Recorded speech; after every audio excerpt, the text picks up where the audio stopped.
بسم اللہ الرحمن الرحیم۔ السلام علیکم، میں ہوں عمران احمد اور آپ دیکھ رہے ہیں میرا YouTube channel AIO audio books. میں اپنے چینل پر آنے والے تمام دوستوں کو خوش آمدید کہتا ہوں۔ اگر آپ میرے چینل پر نئے ہیں تو ویڈیو کو لائک کریں، چینل کو سبسکرائب کریں اور بیل آئیکن کو کلک کر دیں تاکہ فیوچر میں آنے والی تمام ویڈیوز آپ کو آسانی سے ملتی رہیں۔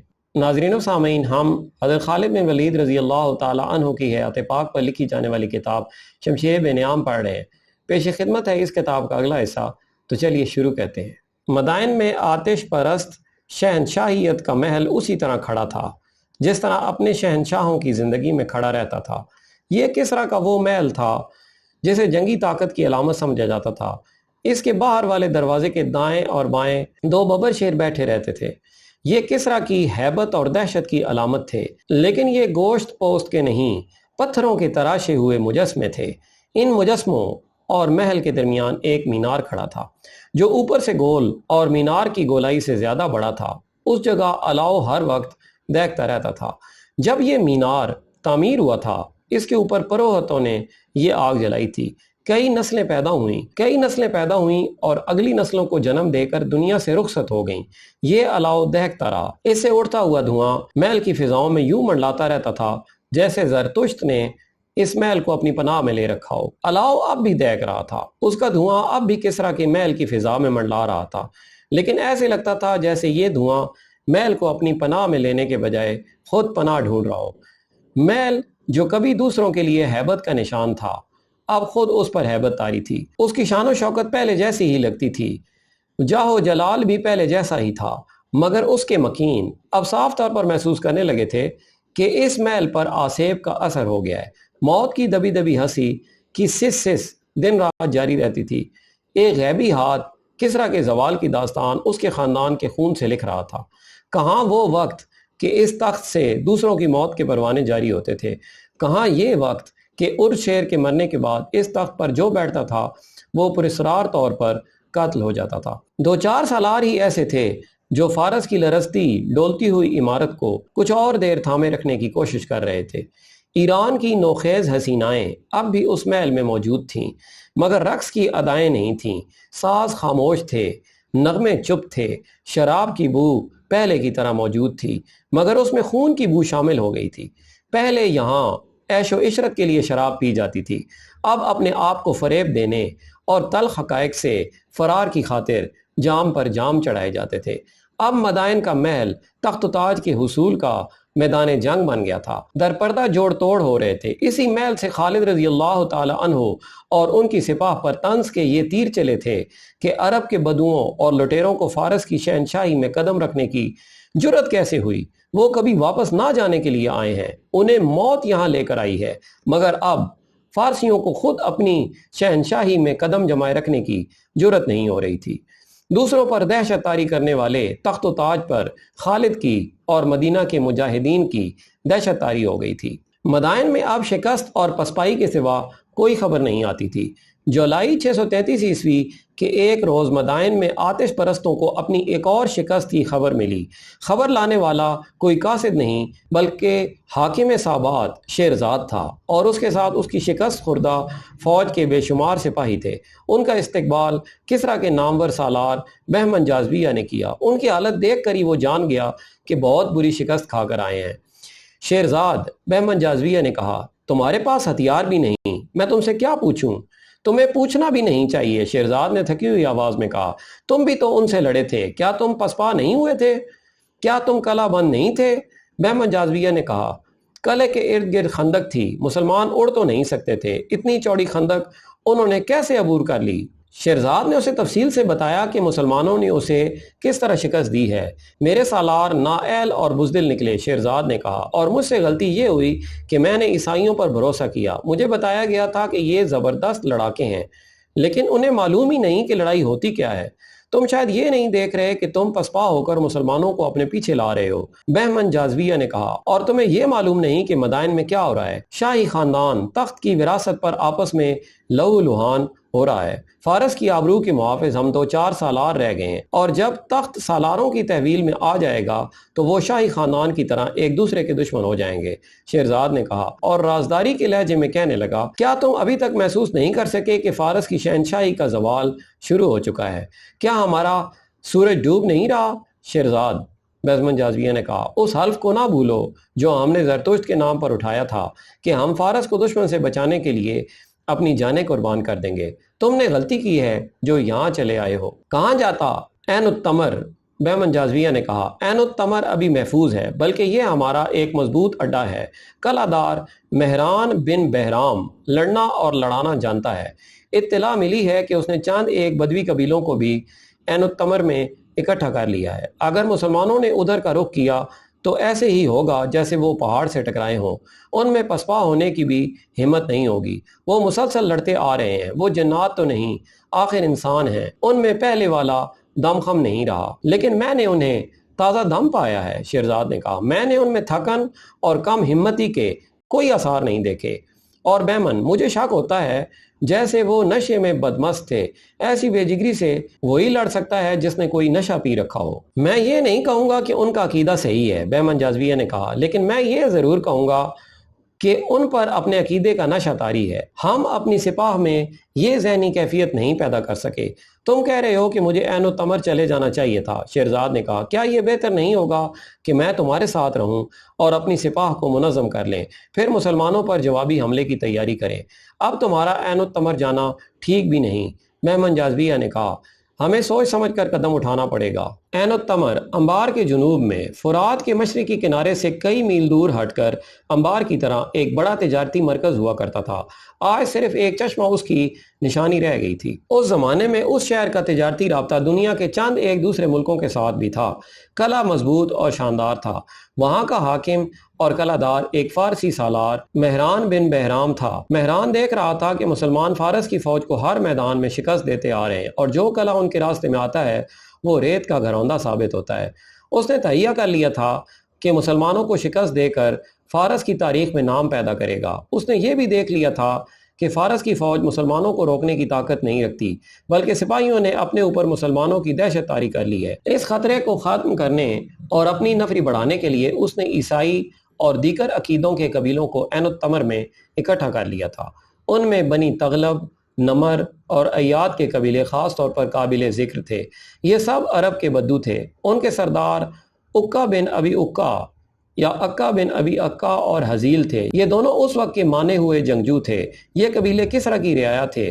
ایک تو وہ خود اپنے آقاؤں کو خوش کرنا چاہتے تھے، دوسرے یہ کہ مہران بن بہرام نے انہیں بہت زیادہ انعام اور مراعات دینے کا وعدہ کیا تھا، اور فارس سے وفاداری کی تیسری وجہ یہ تھی کہ ان قبیلوں کے سرداروں اور دیگر بڑوں کو احساس تھا کہ مسلمان صرف ملک فتح کرنے نہیں آئے، بلکہ وہ ان کے عقیدوں پر حملہ کرنے آئے ہیں اور ان پر اپنا عقیدہ مسلط کریں گے۔ اس رات عین التمر میں بہت بڑی ضیافت دی گئی۔ یہ جشن کا سما تھا۔ ایران کی بڑی حسین ناچنے اور گانے والیاں اپنے فن کا مظاہرہ کر رہی تھیں۔ یہ ضیافت ان بدوی قبیلوں کے سرداروں اور سرکردہ افراد کے اعزاز میں دی گئی تھی۔ شراب پانی کی طرح بہہ رہی تھی۔ ان بدوؤں نے ایسی ضیافت اور ایسی عیاشی کبھی خواب میں بھی نہیں دیکھی تھی۔ بڑی خوبصورت اور جوان عورتیں انہیں شراب پلا رہی تھیں اور ان کے ساتھ فحش حرکتیں بھی کر رہی تھیں۔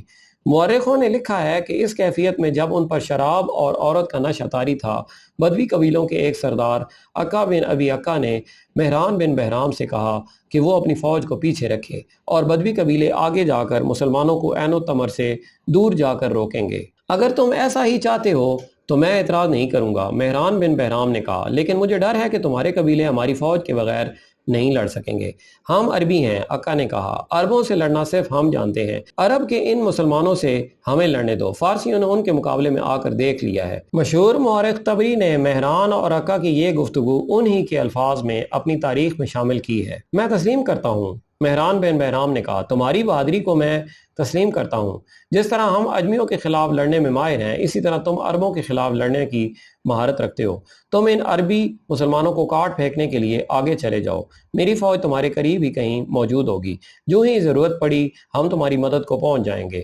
رات گزر گئی، صبح فارس کی فوج کے 2 سالار مہران بن بہرام کے پاس گئے۔ رات کو ہم نے آپ کی اور عکا کی بات چیت میں دخل دینا مناسب نہ سمجھا، ایک سالار نے کہا۔ ہم نے بولنے کی ضرورت اس لیے بھی نہ سمجھی کہ رات کو یہ بات چیت نشے کی حالت میں ہو رہی تھی۔ میں پوری طرح ہوش میں تھا۔ مہران نے کہا، کہو کیا کہنا چاہتے ہو؟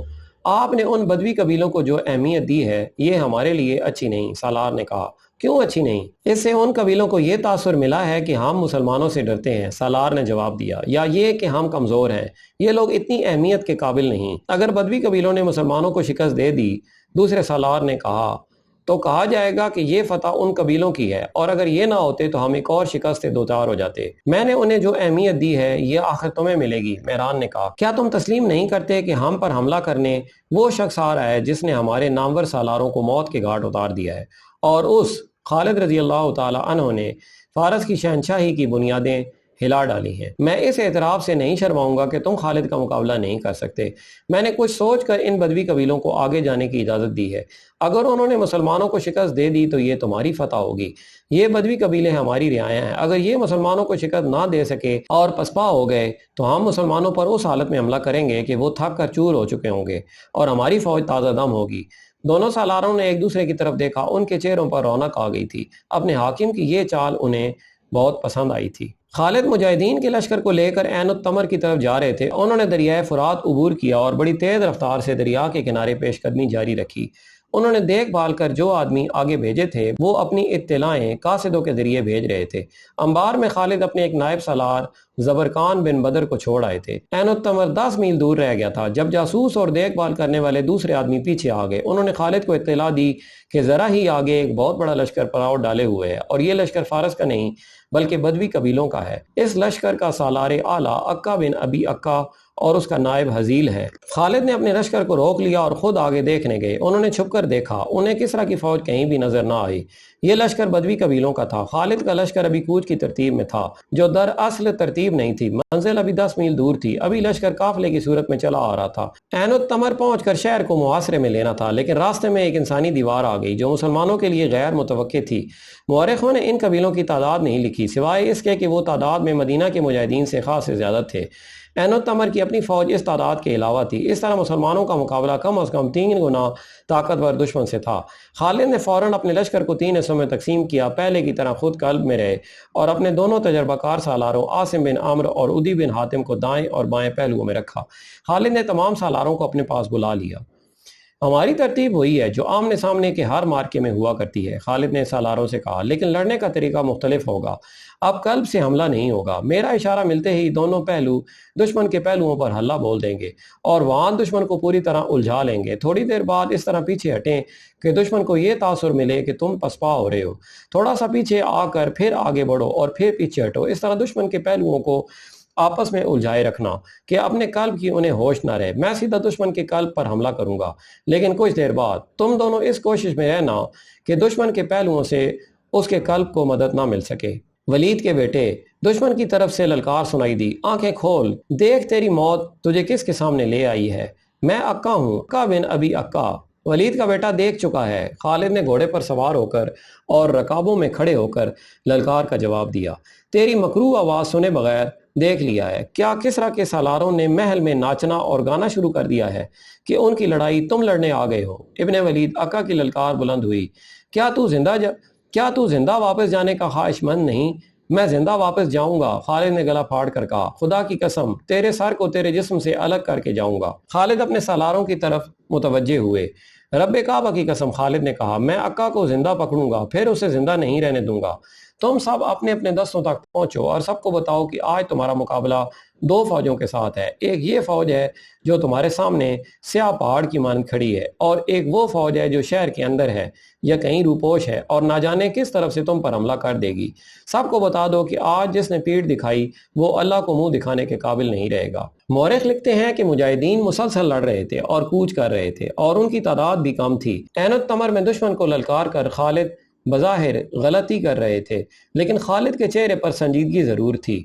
پریشانی کی ہلکی سی جھلک بھی نہیں تھی۔ انہیں دشمن للکار رہا تھا۔ خالد نے اشارہ دے دیا۔ ایک پہلو سے سالار عاصم بن عمرو اور دوسرے پہلو سے سالار عدی بن حاتم نے بدوی قبیلوں کے لشکر کے پہلوؤں پر حملہ کر دیا۔ عقا بن ابی عقا اپنے لشکر کے قلب میں تھا اور اس کی نظر مسلمانوں کے قلب پر تھی۔ جہاں خالد تھے اسے توقع تھی کہ دستور کے مطابق سامنے سے قلب کے دستے حملہ کریں گے، مگر خالد دستور سے ہٹ گئے تھے۔ دونوں فوجوں کے پہلو جب گتھم گتھا ہوئے تو تھوڑی سی دیر میں اپنی اڑائی ہوئی گرد میں چھپ گئے۔ اس گرد سے گھوڑوں کے ہنہنانے، تلوار اور ڈھالوں کے ٹکرانے کی مہیب آوازیں اور زخمیوں کی کربناک صدائیں اٹھ رہی تھیں۔ ایک قیامت تھی جو گرد کے اندر بپا تھی۔ پہلوؤں کے دونوں سالاروں نے خالد کی ہدایت کے مطابق اپنے دستے پیچھے ہٹائے۔ بدوی قبیلے اس خوش فہمی میں مسلمانوں کے پیچھے آ گئے کہ مسلمان پسپا ہو رہے ہیں۔ وہ جوش و خروش سے نعرے لگا رہے تھے، لیکن مسلمان رک گئے اور انہوں نے دشمن پر ایسا دباؤ ڈالا کہ وہ پیچھے ہٹنے لگا۔ مسلمان ایک بار پھر پیچھے ہٹنے لگے، بدوی پھر ان کے پیچھے آ گئے۔ اس طرح مسلمانوں نے دشمن کے پہلوؤں کو ایسا الجھایا کہ انہیں اپنے قلب کی ہوش نہ رہی۔ گرد اتنی زیادہ ہو گئی تھی کہ پتہ ہی نہیں چلتا تھا کہ اس کے اندر کیا ہو رہا ہے۔ خالد بڑی غور سے دیکھ رہے تھے۔ ان کی نظر عقا پر تھی، جو مورخ بلازری اور طبری کے مطابق یہ دیکھ دیکھ کر پریشان ہو رہا تھا کہ مسلمانوں کا قلب کیوں آگے نہیں بڑھتا۔ مسلمانوں کے قلب کے دستوں کا انداز کچھ ایسا ڈھیلا ڈالا سا تھا جیسے وہ حملہ نہیں کرنا چاہتے۔ عقا بن ابی عقا نے جب مسلمانوں کے قلب کے دستوں کو اس طرح لا تعلقی کسی حالت میں دیکھا تو اس نے مسلمانوں کے پہلوؤں کے دستوں کو کچلنے کے لیے قلب سے خاصی نفری اپنے پہلوؤں کی مدد کے لیے بھیج دی۔ خالد رضی اللہ تعالی عنہ اسے اسی دھوکے میں لانا چاہتے تھے جس میں وہ آ گیا۔ خالد نے اپنے محافظوں کو ساتھ رکھا۔ انہیں وہ بتا چکے تھے کہ عقا کو زندہ پکڑنا ہے۔ خالد نے قلب کے دستوں کو دشمن کے قلب پر حملے کا اشارہ دے دیا۔ عقا کے لیے یہ حملہ غیر متوقع اور اچانک تھا۔ خالد نے اپنے محافظوں سے عقا اور اس کے محافظوں کو گھیرے میں لے لیا۔ عقا کے محافظ بے جگری سے لڑ رہے تھے، مسلمانوں کو وہ قریب نہیں آنے دے رہے تھے۔ عقا ان کے درمیان میں تھا۔ مسلمانوں کے دستوں نے بدوی قبائل کے پاؤں اکھاڑ دیے۔ عقا بھاگ نکلنے کی کوشش کر رہا تھا۔ سامنے آ عقا، خالد نے اسے للکارا، تو مجھے قتل کرنا چاہتا تھا۔ بعض مورخوں نے لکھا ہے کہ خالد نے کمان پھینک کر عقا کو پکڑ لیا، لیکن مورخوں کی اکثریت کی تحریروں سے پتہ چلتا ہے کہ عقا خالد کی للکار پر مقابلے میں آ گیا۔ دونوں گھوڑوں پر سوار تھے۔ عقا کو تاریخ نے ماہر جنگجو اور تیغزن قرار دیا ہے۔ مستند یہی ہے کہ خالد اور عقا کے درمیان بڑا سخت مقابلہ ہوا۔ خالد کو اللہ کے رسول نے اللہ کی تلوار کا خطاب عطا کیا تھا۔ انہوں نے عقا کا ہر وار بچایا اور موقع کی تلاش میں رہے۔ انہیں جوں ہی موقع ملا عقا کو گھوڑے سے گرا دیا۔ خالد اپنے گھوڑے سے کود کر اترے۔ عقا ابھی سمجھ ہی رہا تھا کہ خالد کی تلوار کی نوک عقا کے پہلو کے ساتھ لگ چکی تھی۔ اس کے ساتھ ہی خالد کے 3-4 محافظوں نے برچھیوں کی انیاں عقا کے جسم کے ساتھ لگا دیں۔ عقا نے ہتھیار ڈال دیے۔ اس کے کئی محافظ ہلاک اور زخمی ہو چکے تھے۔ جو بچ گئے وہ بھاگ اٹھے۔ فوراً یہ خبر تمام بدوی قبائل تک پہنچ گئی کہ ان کا سردار عقا بن ابی عقا ہتھیار ڈال چکا ہے۔ یہ افواہ بھی پھیل گئی کہ عقا مارا گیا ہے۔ ادھر مسلمانوں کے سالار عاصم اور عدی دشمن کے پہلوؤں کے دستوں کا بہت نقصان کر چکے تھے۔ اس خبر کے ساتھ ہی کہ عقا پکڑا گیا یا مارا گیا ہے، پہلوؤں کے سپاہی پسپا ہونے لگے۔ تھوڑی دیر تک صورتحال یہ ہو گئی کہ بدوی ایک ایک دو عین التمر کی طرف بھاگے جا رہے تھے۔ عقا خالد کا قیدی تھا، لیکن وہ پریشان نہیں تھا۔ اسے توقع تھی کہ عین التمر کی فارسی فوج اس کی مدد کے لیے پا برکاب ہوگی اور آ ہی رہی ہوگی۔ وہ مسلمانوں کی حالت دیکھ دیکھ کر خوش ہو رہا تھا۔ مسلمان تھک کر نڈال ہو چکے تھے۔ خالد نے اپنے قاصدوں کو بلایا۔ تمام سالاروں اور کمانداروں کو پیغام دو کہ بدوی لشکر کی پسپائی کو اپنی فتح نہ سمجھے۔ خالد نے قاصدوں سے کہا، ابھی مال غنیمت کی طرف بھی نہ دیکھیں، ایک اور فوج آ رہی ہے، وہ تازہ دم ہوگی، اس کے مقابلے کے لیے تیار رہو۔ یہ تو معلوم ہی نہیں تھا کہ مہران بن بہرام کی فوج کس طرف سے آئے گی، یا وہ عین التمر میں کالا بند ہو کر لڑے گی۔ اس فوج پر نظر رکھنے کے لیے مصنع بن حارثہ اپنے چھاپہ مار دستے کے ساتھ عین التمر تک کے علاقے میں موجود اور متحرک تھا۔ اس نے خالد کو بار بار یہی ایک پیغام بھیجا کہ آتش پرستوں کی فوج کہیں بھی نظر نہیں آ رہی۔ پھر اس کا یہ پیغام خالد تک پہنچا کہ عقا کے قبائلی خوف و ہراس کی حالت میں بھاگ بھاگ کر عین التمر میں پناہ لے رہے ہیں۔ مصنع بن حارثہ کے چھاپہ مار بھاگنے والے بدوی قبائلیوں کا تعاقب کر کے انہیں مار رہے تھے۔ جب عقا کے پہلے چند ایک آدمی عین التمر میں داخل ہوئے تو انہیں مہران کے پاس لے گئے۔ تم موت سے بھاگ کر آئے ہو، مہران نے انہیں کہا، کیا تم نہیں جانتے کہ یہاں بھی تمہارے لیے موت ہے؟ اس نے حکم دیا لے جاؤ ان بزدلوں کو اور انہیں قتل کر دو۔ کس کس کو قتل کرو گے؟ ایک بدوی نے پوچھا۔ پہلے اکا کو قتل کرو جس نے ہتھیار ڈال کر سارے لشکر میں بزدلی پھیلائی ہے۔ دوسرے نے کہا مسلمانوں نے جس طرح حملے کیے انہیں ہمارے سردار سمجھ ہی نہ سکے۔ ایک اور نے کہا انہوں نے میدان جنگ کی صورتحال ایسے رنگ میں پیش کی کہ مہران گھبرا گیا۔ مسلمانوں کے لڑنے کے جذبے اور جوش و خروش کو انہوں نے مبالغے سے بیان کیا اور بتایا کہ اپنا لشکر جو مسلمانوں کے ہاتھوں کٹنے سے بچ گیا ہے شہر کی طرف بھاگا آ رہا ہے، تو کیا ہمارے لیے یہ بہتر نہیں ہوگا کہ ہم مسلمانوں کو وہاں لے جا کر کاٹیں جہاں ان کا دم ختم ہو چکا ہو؟ مہران بن بہرام نے کہا پھر وہ پسپا ہونے کے قابل بھی نہیں رہیں گے۔ کیا سوچ کر آپ نے یہ بات کہی ہے؟ ایک سالار نے کہا اتنا بڑا شہر چھوڑ کر ہم چلے جائیں تو یہ پسپائی ہوگی۔ یہ کہیں کہ آپ پر مسلمانوں کا خوف طاری ہو گیا ہے اور آپ یہاں سے بھاگنا چاہتے ہیں۔ جو میں سوچ سکتا ہوں وہ تم نہیں سوچ سکتے۔ مہران نے شاہانہ روب سے کہا میں یہاں کا حاکم ہوں، جاؤ اور میرے اگلے حکم کا انتظار کرو۔ سالار خاموشی سے چلے گئے۔ وہ سالار تھے، شہر کا دفاع ان کی ذمہ داری تھی۔ وہ مسلمانوں کو شہر پیش کرنے کے بجائے لڑ کر مرنا بہتر سمجھتے تھے۔ انہوں نے آپس میں طے کر لیا کہ وہ مہران کا یہ حکم نہیں مانیں گے، لیکن میدان جنگ سے بھاگ کر آنے والے بنی تغلب، نمر اور ایاد کے آدمی ٹولیوں میں شہر کے دروازے سے داخل ہو رہے تھے۔ وہ 10 میل کی مسافت طے کر کے آئے تھے جو انہوں نے خوف اور بھگدڑ کی کیفیت میں طے کی تھی۔ ان میں بعض زخمی تھے۔ کاٹ دیا، سب کو کاٹ دیا، وہ گھبراہٹ کے عالم میں کہہ رہے تھے۔ ان کا مقابلہ کوئی نہیں کر سکتا، بڑے زبردست ہیں۔ اکا بن ابی اکا مارا گیا ہے۔ وہ شہر پر خوف طاری کر رہے تھے۔ عزیل لاپتہ ہے، دروازے بند کر دو، بعض چلا رہے تھے، وہ آ رہے ہیں۔ مورخوں نے لکھا ہے کہ زرتشت کے پجاریوں پر پہلے ہی مسلمانوں کی دہشت طاری تھی۔ مسلمانوں نے ان کے بڑے نامور سالار مار ڈالے تھے۔ اب عین التمر والے اپنی آنکھوں دیکھ رہے تھے کہ یہ جنگجو قبیلے کس حالت میں واپس آ رہے ہیں۔ دیکھتے ہی دیکھتے اس شہر پر خوف و ہراس طاری ہو گیا۔ شہر میں جو فوج تھی اس کی ذہنی حالت اس کمزور اور بزدل کتے جیسی ہو گئی جو دم پچھلی ٹانگوں میں دبا لیا کرتا ہے۔ ان کے سالاروں نے جب اپنی فوج کو اس ذہنی کیفیت میں دیکھا تو انہیں شہر کے حاکم اور سالار اعلیٰ مہران کے اگلے حکم کی ضرورت نہ پڑی۔ انہیں یہ اطلاع بھی ملی کہ مہران خزانہ مدائن بھجوا رہا ہے اور شہر کے لوگ بھی اپنے اموال چھپا رہے تھے یا ساتھ لے کر شہر سے نکل رہے تھے۔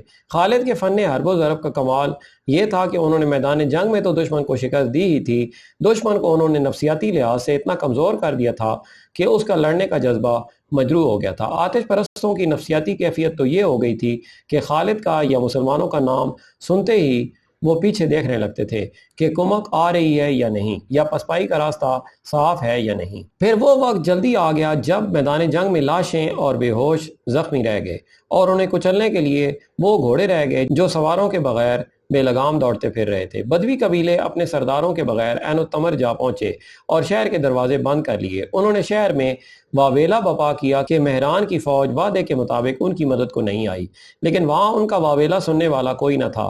خوف و ہراس کے مارے ہوئے شہری تھے جو بھاگ نہیں سکے تھے۔ مہران بن بہرام اپنی فوج سمیت شہر سے جا چکا تھا۔ وہ فوج کو مدائن لے جا رہا تھا۔ وہ اکا اور عزیل اور دوسرے قبائلی سرداروں کو کوس رہا تھا۔ دشمن کا تعاقب کرو، خالد نے اپنی سپاہ کو حکم دیا۔ زخمیوں کو سنبھالنے کے لیے کچھ آدمی یہیں رہنے دو اور بہت تیزی سے عین التمر کا محاصرہ کر لو۔ عین اس وقت مصنع بن حارثہ گھوڑا سر پر دوڑاتا آیا اور خالد کے پاس گھوڑا روک کر اترا۔ وہ خالد سے بغلگیر ہو گیا۔ ولید کے بیٹے مصنع نے کہا قسم رب العالمین کی، دشمن عین التمر سے بھاگ گیا ہے۔ کیا تیرا دماغ اپنی جگہ سے ہل تو نہیں گیا؟ خالد نے پوچھا۔ یوں کہہ کہ دشمن میدان چھوڑ کر بھاگ گیا ہے۔ مصنع بن حارثہ نے خالد کو بتایا کہ اس نے جو جاسوس عین التمر کے ارد گرد بھیج رکھے تھے انہوں نے اطلاع دی ہے کہ فارس کی فوج جو شہر میں تھی شہر سے نکل گئی ہے۔ کیا تو نہیں سمجھ سکتا کہ یہ فوج ہمارے عقب پر اس وقت حملہ کرے گی جب ہم عین التمر کو محاصرے میں لیے ہوئے ہوں گے؟ خالد نے کہا۔ ابن ولید، مصنع نے کہا، مہران اپنی فوج کے ساتھ جا چکا ہے۔ اگر وہ فوج یہاں کہیں چھپی ہوئی ہوتی تو میرے چھاپا مار اسے چین سے نہ بیٹھنے دیتے۔ آگے بڑھ اور اپنی آنکھوں سے دیکھ، عین التمر تیرے قدموں میں پڑا ہے۔ یہ خبر جب مجاہدین کے لشکر کو ملی تو ان کے جسم جو تھکن سے ٹوٹ رہے تھے تر و تازہ ہو گئے۔ انہوں نے فتح و نصرت کے نعروں کی گرج میں عین التمر کے 10 میل طے کر لیے۔ مصنع کے جو آدمی پہلے ہی وہاں موجود تھے انہوں نے بتایا کہ شہر کے تمام دروازے بند ہیں۔ خالد کے حکم سے شہر کا محاصرہ کر لیا گیا۔ بدوی، عیسائی اور ان کے دیگر ساتھی جو شہر میں پناہ لینے آئے تھے مقابلے پر اتر آئے۔ انہوں نے شہر پناہ کے اوپر جا کر مسلمانوں پر تیر برسانے شروع کر دیے۔ عقا بن ابی عقا کو اور تمام جنگی قیدیوں کو آگے لاؤ۔ خالد نے حکم دیا۔ ذرا سی دیر میں تمام بدوی قیدیوں کو سامنے لے آئے۔ خالد نے عقا کو بازو سے پکڑا اور اسے اتنی آگے لے گئے جہاں وہ شہر پناہ سے آنے والے تیروں کی زد میں تھا۔ یہ ہے تمہارا سردار۔ خالد نے عقا کو بازو سے پکڑا اور اسے اتنی آگے لے گئے جہاں وہ شہر پناہ سے آنے والے تیروں کی زد میں تھا۔ یہ ہے تمہارا سردار۔ خالد نے بڑی بلند آواز سے کہا، تم اسے بہادروں کا بہادر سمجھتے ہو، اسی نے تمہاری دوستی فارس والوں سے کرائی تھی۔ کہاں ہیں تمہارے دوست؟ خالد نے عقا کو آگے کر کے کہا، اس سے پوچھو مہران اپنی فوج کو بچا کر کہاں لے گیا ہے؟ پھر بے شمار قیدیوں کو آگے کر دیا گیا۔ یہ ہیں تمہارے بھائی۔ خالد نے کہا، چلاؤ تیر۔ یہ خبر کسی طرح شہر میں پھیل گئی کہ قلعے کے باہر مسلمان بنی تغلب اور دیگر قبیلوں کے قیدیوں کو لائے ہیں۔ ان قیدیوں میں کئی ایک کے بیوی بچے اور لواحقین شہر میں تھے۔ ان کی بستیاں تو کہیں دور تھیں، لیکن ان کی سلامتی کے لیے انہیں عین التمر میں لے آئے تھے۔ جنگ کی صورت میں وہ انہیں اپنی بستیوں میں محفوظ نہیں سمجھتے تھے۔ ان عورتوں اور بچوں کو جب پتہ چلا کہ ان کے قبیلوں کے قیدی باہر آئے ہیں تو مائیں اپنے بچوں کو اٹھائے شہر کی دیوار پر آ گئیں۔ میدان جنگ میں جانے والوں میں سے جو واپس نہیں آئے تھے ان کی بیویاں، بہنیں، مائیں اور بیٹیاں اس امید پر دیوار پر آئی تھیں کہ ان کے آدمی قیدیوں میں ہوں گے۔ ان عورتوں نے دیوار کے اوپر ہنگامہ برپا کر دیا۔ وہ اپنے آدمیوں کو پکار رہی تھیں۔ جنہیں اپنے آدمی قیدیوں میں نظر نہیں آ رہے تھے وہ آہوزاری کر رہی تھیں۔ تیر انداز انہیں پیچھے ہٹا رہے تھے مگر عورتیں پیچھے نہیں ہٹ رہی تھیں۔ ہم تمہیں زیادہ مہلت نہیں دیں گے۔ خالد کے حکم سے ان کے ایک محافظ نے بلند آواز سے کہا، ہتھیار ڈال دو اور دروازے کھول دو۔ اگر ہمارے مقابلے میں تم ہار گئے اور دروازوں میں ہم خود داخل ہوئے تو تم سب کا انجام بہت برا ہوگا۔ ہم اپنی 2-3 شرطوں پر دروازے کھولنے پر آمادہ ہیں۔ دیوار کے اوپر سے آواز آئی، تمہاری کوئی شرط نہیں مانی جائے گی۔ خالد کی طرف سے جواب دیا گیا، ہتھیار ڈال دو، دروازے کھول دو، تمہاری سلامتی اسی میں ہے۔ بنی تغلب اور ان کے اتحادی قبیلے جانتے تھے کہ ان کی سلامتی اسی میں ہے کہ ہتھیار ڈال دیں اور مسلمانوں سے رحم کی درخواست کریں۔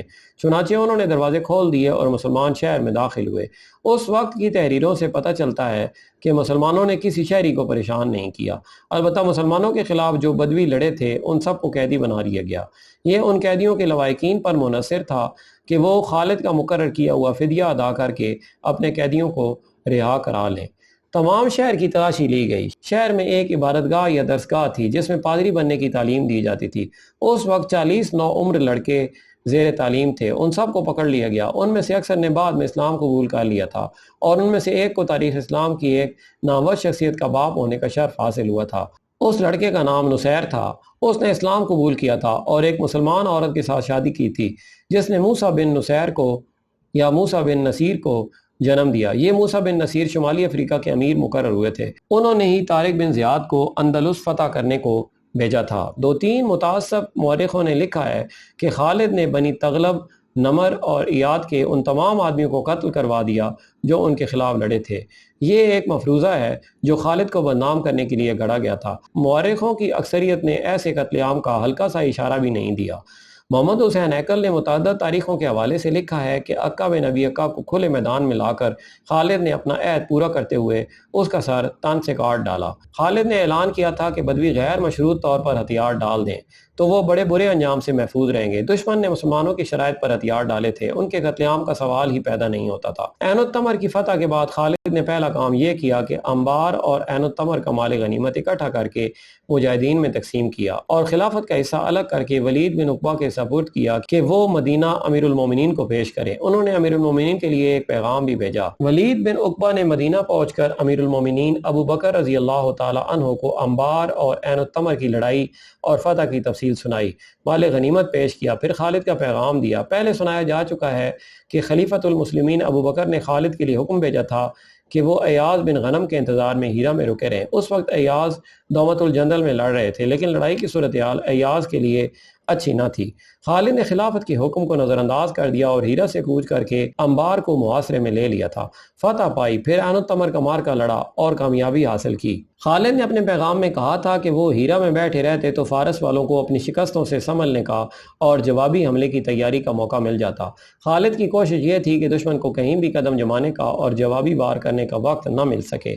انہوں نے آتش پرستوں کی فوج کو نفسیاتی لحاظ سے کمزور کر دیا تھا۔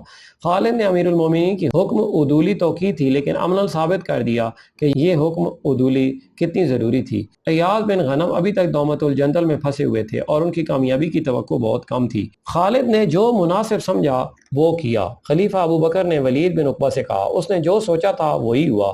ایاز کی طرف سے جو اطلاعیں آ رہی ہیں وہ امید افزا نہیں۔ دومت الجندل پر ہمارا قبضہ بہت ضروری تھا، لیکن اب مجھے ایاز کے متعلق تشویش ہونے لگی ہے۔ ابن عقبہ، تم عین التمر واپس نہ جاؤ، دومت الجندل چلے جاؤ اور وہاں کی صورتحال دیکھ کر خالد کے پاس جاؤ، اسے کہو کہ ایاز کی مدد کو پہنچے۔ ولید بن عقبہ روانہ ہو گئے۔ ایاز بن غنم خود بھی پریشان تھے، ان کے ساتھ جو سالار تھے وہ انہیں کہہ رہے تھے کہ اس صورتحال سے نکلنے کے لیے مدد کی ضرورت ہے، ورنہ شکست خطرہ صاف نظر آ رہا ہے۔ آخر مورخ طبری اور ابو یوسف کی تحریروں کے مطابق ایاز بن غنم نے خالد کو ایک تحریری پیغام بھیجا جس میں انہوں نے اپنی مخدوش حالت بیان کی اور اپنی ضرورت لکھی۔ ولید بن عقبہ بھی ایاز کے پاس پہنچ گئے۔ ان کا جلدی پہنچنا آسان نہ تھا۔ مدینہ سے دومت الجندل کا فاصلہ 300 میل سے کچھ کم تھا اور زیادہ تر علاقہ صحرائی تھا، پہنچنا جلدی تھا۔ ولید جب ایاز کے پاس پہنچے تو وہ جیسے ہوش و حواس میں نہیں تھے۔ انہوں نے آرام کی نہ سوچی، ایاز کی صورتحال دیکھی۔ میں نے خالد کو مدد کے لیے کل ہی پیغام بھیجا ہے، ایاز بن غنم نے ولید بن عقبہ سے کہا۔ معلوم نہیں وہ خود کس حال میں ہے، لیکن میرے لیے کوئی اور چارہ کار نہیں، تم دیکھ رہے ہو۔ الحمدللہ، ولید نے کہا۔ خالد نے آتش پرستوں کی شہنشاہی اور ان کی جنگی طاقت کو جڑوں سے اکھاڑ پھینکا ہے۔ امیر المومنین نے مجھے تمہارے پاس بھیجا ہے کہ تمہاری ضرورت کا جائزہ لے کر انہیں بتاؤں، لیکن تمہیں فوری مدد کی ضرورت ہے۔ میں مدینہ جانے کے بجائے عین التمر چلا جاتا ہوں، خالد تمہاری مدد کو آئے گا۔ یہ اس دور کی فرض شناسی اور جذبہ تھا جس میں خوشامد، دکھاوے اور کام چوری کا ذرا سا بھی عمل دخل نہ تھا۔ ولید بن عقبہ نے یہ نہ سوچا کہ وہ واپس مدینہ چلے جائیں اور خلیفہ کے حکم کے مطابق انہیں اپنی کارگزاری بڑھا چڑھا کر سنائیں اور ساتھ یہ کہیں کہ حضور، ایاز تو بڑا نالائق سالار ہے، اگر اس کی جگہ میں ہوتا تو یوں کرتا۔ مگر ولید نے دیکھا کہ صورتحال مخدوش ہے تو وہ اپنے حاکم خود بن گئے اور مدینہ کے بجائے عین التمر کو گھوڑا دوڑا دیا۔ ان کے سامنے پورے 300 میل صحرائی مسافت تھی۔ عراق اور شام کے صحرا اسی علاقے میں ملتے اور مسلمانوں کے لیے جان کا خطرہ بن جاتے تھے۔ ولید نے اپنے گھوڑے پر اور اپنے آپ پر، اپنے 4 محافظوں اور ان کے گھوڑوں پر یہ ظلم کیا کہ کم سے کم آرام کے لیے کہیں رکے۔ وہ موسم گرمی کے عروج کا تھا، مہینہ اگست 633 کا تھا۔ دومت الجندل بہت بڑا تجارتی شہر تھا، دور دراز ممالک کے تاجر یہاں آیا کرتے تھے۔ تجارت کے علاوہ یا تجارت کی بدولت دولت اور زر و جواہرات کا مرکز سمجھا جاتا تھا۔ رسول کریم نے اس شہر اور اس سے ملنے والی شاہراہوں کی جغرافیائی پوزیشن دیکھ کر اس پر فوج کشی کی تھی۔ یہ مہم غزوہ تبوک کے نام سے مشہور ہوئی۔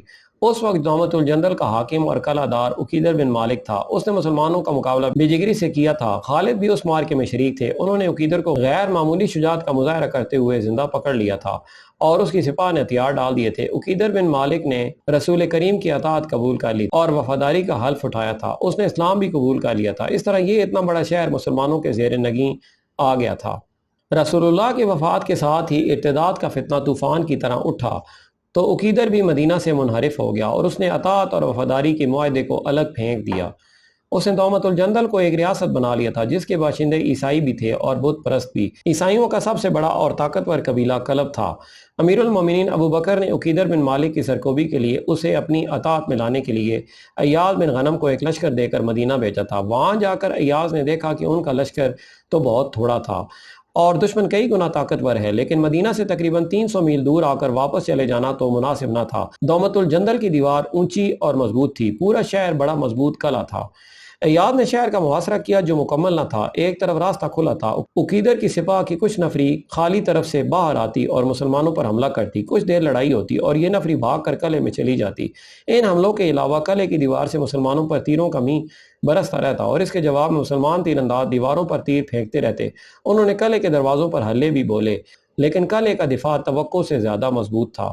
مسلمانوں کے خلاف جنگ کا پاسا اس طرح پلٹ گیا کہ قبیلہ کلب کے عیسائیوں نے عقب سے آ کر مسلمانوں کو گھیرے میں لے لیا۔ وہ مسلمانوں پر بڑھ چڑھ کر حملے کرتے تھے اور مسلمان جان کی بازی لگا کر حملوں کو روکتے اور پسپا کرتے تھے۔ مسلمانوں کی اس بے خوفی کو دیکھ کر عیسائیوں نے حملے کم کر دیے تھے، مگر مسلمانوں کو گھیرے میں رکھا تاکہ وہ پسپا نہ ہو سکیں اور رسد وغیرہ کی کمی کی وجہ سے پریشان ہو کر ہتھیار ڈال دیں۔ ایاز نے یہ انتظام کر رکھا تھا کہ ایک جگہ راستہ کھلا رکھا اور اس کی حفاظت کے لیے آدمی مقرر کر دیے تھے۔ یہ صورتحال مسلمانوں کے لیے بڑی ہی خطرناک تھی۔ ان کا جانی نقصان خاصا ہو چکا تھا، زخمیوں اور شہیدوں کی تعداد بڑھتی جا رہی تھی۔ مسلمان زندہ رہنے کے لیے لڑ رہے تھے، صاف نظر آ رہا تھا کہ شکست انہی کو ہوگی۔ دن پہ دن گزرتے جا رہے تھے۔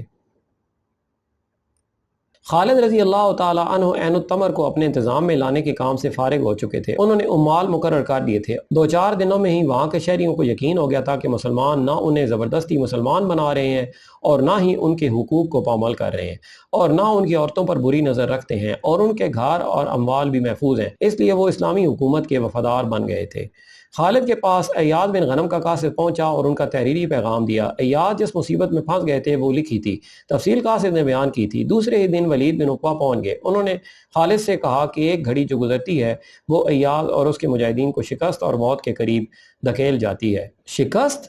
خالد نے پرجوش لہجے میں کہا، خدا کی قسم اسلام کی تاریخ میں شکست کا لفظ نہیں آنا چاہیے۔ کیا عقیدر بن مالک مجھے بھول گیا ہے؟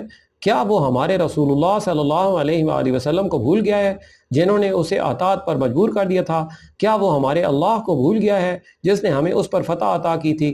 تاریخ شاہد ہے کہ بدلے ہیں تو انسان بدلے ہیں، اللہ نہیں بدلا۔ اللہ نے فتوحات کو شکستوں میں اس وقت بدلا تھا جب مسلمان بدل گئے تھے اور خدا کے بندوں کے خدا بن گئے تھے۔ خالد نے ایاد بن غنم کو پیغام کا تحریری جواب دیا۔ اس دور میں عربوں کی تحریر کا انداز شاعرانہ ہوا کرتا تھا۔ مورخوں نے لکھا ہے کہ خالد کا جواب منظوم انداز کا تھا۔ انہوں نے لکھا، من جانب خالد بن ولید بنام ایاد بن غنم، میں تیرے پاس بہت تیز پہنچ رہا ہوں۔ تیرے پاس اونٹنیاں آ رہی ہیں جن پر کالے اور زہریلے ناگ سوار ہیں، فوج کے دستے ہیں جن کے پیچھے بھی دستے آگے بھی دستے ہیں۔ ذرا صبر کرو، گھوڑے ہوا کی رفتار سے آ رہے ہیں، ان پر تلواریں لہراتے شیر سوار ہیں، دستوں کے پیچھے دستے آ رہے ہیں۔ پیغام کا جواب قاصد کو دے کر خالد نے اسے کہا کہ وہ جتنی تیز آیا ہے اس سے زیادہ تیز دومت الجندل پہنچے اور ایاز کو تسلی دے، اور اس کے ساتھ ہی انہوں نے اپنے ایک نائب سالار اوین بن کاہل اسلمی کو بلایا۔ ابن کاہل اسلمی، خالد نے کہا، کیا تو جانتا ہے میں تجھے کتنی بڑی ذمہ داری سونپ رہا ہوں؟ اللہ مجھے ہر اس ذمہ داری کو نبھانے کی ہمت و عقل عطا فرمائے جو مجھے سونپی جائے۔ اویم نے کہا، میری ذمہ داری کیا ہوگی ابن ولید؟ عین التمر، خالد نے کہا، اس کا انتظام اور اس کی حفاظت۔ اندر سے بغاوت اٹھ سکتی ہے، باہر سے حملہ ہو سکتا ہے۔ میں تجھے اپنا نائب بنا کر دومت الجندل جا رہا ہوں۔ ایاد بن غنم مشکل میں ہے، اللہ تجھے سلامتی عطا کرے۔ اویم نے کہا، عین التمر کو اللہ کی امان میں سمجھ۔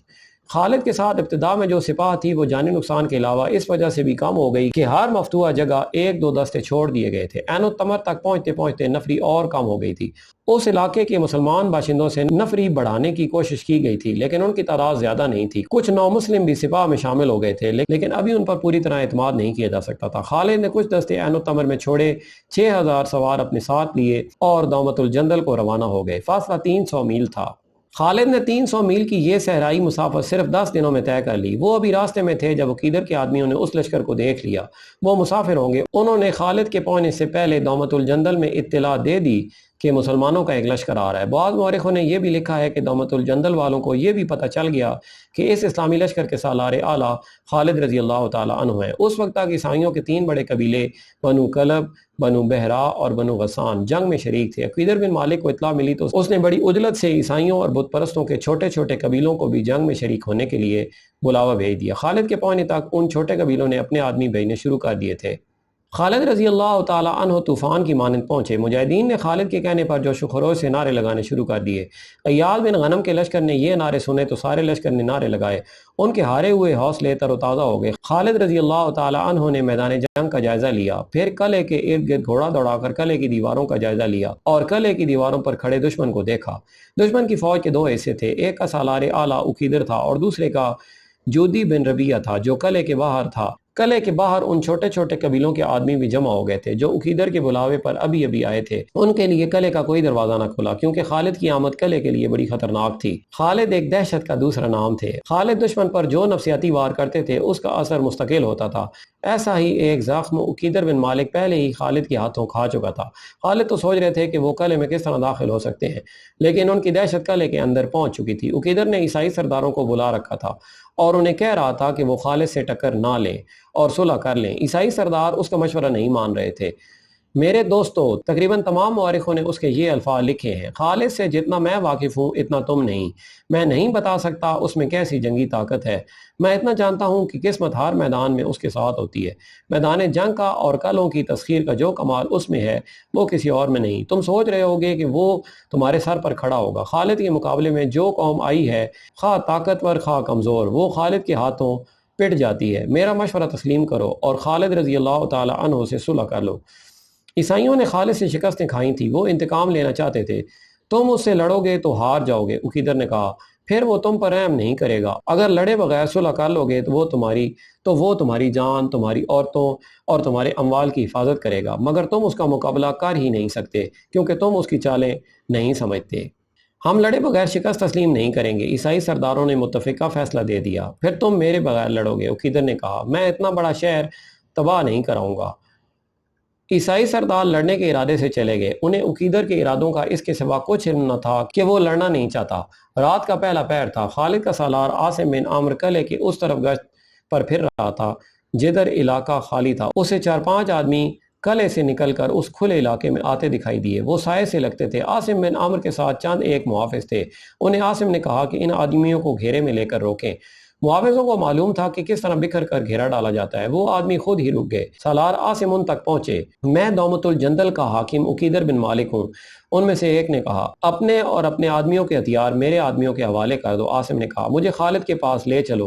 عقیدر نے اپنی تلوار ایک محافظ کے حوالے کرتے ہوئے کہا میں نہیں لڑوں گا، خالد کے ساتھ صلح کی بات کروں گا، میں تمہیں معاف نہیں کر سکتا۔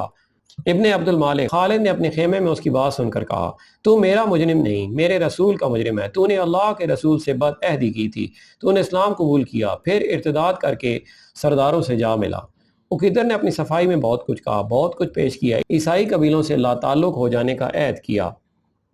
اگر یہ لڑائی میری اور تیری ہوتی، یہ دشمنی میری اور تیری ہوتی تو تجھے بخش دینے سے کوئی نہ روک سکتا۔ خالد نے کہا مگر تو میرے رسول کا، میرے مذہب کا دشمن تھا، خدا کی قسم میں تجھے بخش نہیں سکتا، تجھے زندہ رہنے کا حق نہیں دے سکتا۔ خالد نے حکم دیا لے جاؤ اسے، کل کا سورج اسے زندہ نہ دیکھے۔ رات کو ہی عقیدر بن مالک کا سر قلم کر دیا گیا۔ صبح طلوع ہوتے ہی خالد نے ایاز بن غنم کو بلایا اور اسے بتایا کہ اب وہ اپنی سپاہ کا خود مختار سالار نہیں۔ اس حکم کے ساتھ ہی خالد نے ایاز کی سپاہ اپنی کمان میں لے لی۔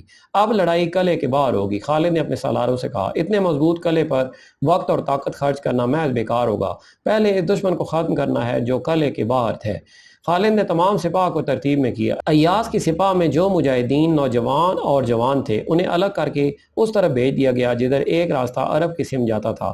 خالد نے ان نوجوانوں سے کہا کہ دشمن ادھر سے بھاگنے کی کوشش کرے گا، اسے زندہ نہ نکلنے دیا جائے۔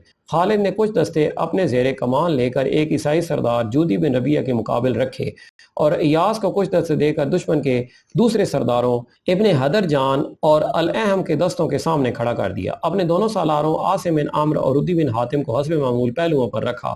عیسائی اور بت پرست سالار قلعے کے اندر سے بھی فوج کی خاصی نفری باہر لے آئے۔ اس طرح ان کی تعداد مسلمانوں کی نسبت کئی گنا زیادہ ہو گئی۔ خالد رضی اللہ تعالی عنہ نے ایسی چال چلی جس سے دشمن پریشان ہو گیا۔ چال یہ تھی کہ ذرا سی بھی حرکت نہ کی۔ دشمن اس انتظار میں تھا کہ مسلمان حملے میں پہل کریں گے، لیکن مسلمان تو جیسے بت بن گئے تھے۔ عیسائی سردار لڑائی کے لیے بےتاب ہو رہے تھے۔ جب بہت سا وقت گزر گیا اور مسلمانوں نے دشمن کی للکار کا بھی کوئی جواب نہ دیا تو دشمن نے ایاز کے دستوں پر حملہ بول دیا۔ اس کے ساتھ ہی جودی نے خالد کے دستوں پر حملہ کر دیا۔ خالد نے اپنے سالاروں کو جو ہدایت دے رکھی تھی ان کے مطابق مجاہدین کے دستوں میں دشمن کو اپنی طرف آتا دیکھ کر بھی کوئی حرکت نہ ہوئی۔ دشمن اور زیادہ جوش میں آ گیا۔ جب دشمن کے سپاہی مسلمانوں کی صفوں میں آئے تو مسلمانوں نے انہیں راستہ دے دیا۔ یہ ایسے ہی تھا جیسے گھونسا کسی کو مارو اور وہ آگے سے ہٹ جائے۔ فوراً ہی عیسائیوں اور بت پرستوں کو احساس ہو گیا کہ وہ تو مسلمانوں کے پھندے میں آ گئے ہیں۔ خالد نے اپنے محافظوں کے ساتھ عیسائیوں اور بت پرستوں کے سب سے بڑے سالار جودی بن ربیعہ کو گھیرے میں لے لیا۔ اس کے خاندان کے چند ایک جوان اس کے ساتھ تھے، وہ تو کٹ گئے اور جودی کو زندہ پکڑ لیا گیا۔ خالد نے اپنے لشکر کو ایسی ترتیب میں رکھا تھا جو دشمن کے لیے پھندا تھا۔ دشمن کے سپاہی جدھر کو بھاگتے تھے ادھر مسلمانوں کی تلواریں اور برچھیاں ان کا راستہ روکتی تھیں۔ آخر وہ قلعے کی طرف بھاگے مگر دروازہ بند تھا۔ مسلمان اوپر آگے اور دیکھتے ہی دیکھتے دروازوں کے سامنے عیسائیوں اور بت پرستوں کی لاشوں کا انبار لگ گیا۔ ایک دروازہ اور بھی تھا۔ اپنے آدمیوں کو پناہ میں لینے کے لیے قلعے والوں نے دروازہ کھول دیا۔ عیسائی اور بت پرست بھاگ کر دروازے میں داخل ہونے لگے، لیکن مسلمان تو جیسے ان کے ساتھ چپکے ہوئے تھے۔ اس طرح صورت یہ پیدا ہو گئی کہ دشمن کا ایک آدمی اندر جاتا تو 2 مسلمان اس کے ساتھ اندر چلے جاتے تھے۔ عیسائیوں اور بت پرستوں کا شیرازہ بکھر چکا تھا۔ مسلمان قلعے میں داخل ہو گئے تھے۔ اب جو کچھ ہو رہا تھا وہ لڑائی نہیں تھی، وہ عیسائیوں اور بت پرستوں کا قتل عام تھا۔ خالد چاہتے تھے کہ قتل عام کا یہ سلسلہ جاری رہے۔ یہ اگست 633 عیسوی کے آخری جمادی الاخر 12 ہجری کے وسط کے دن تھے۔ خالد نے جودی بن ربیعہ اور اس کے تمام ساتھی سالاروں اور سرداروں کو سزائے موت دے دی۔ دومت الجندل مسلمانوں کے زیر نگیں آ گیا۔ اب تک کے لیے اتنا ہی۔ ملتے ہیں اگلی ویڈیو میں، اپنا خیال رکھیں اور ہمارے اس چینل کا بھی اللہ حافظ۔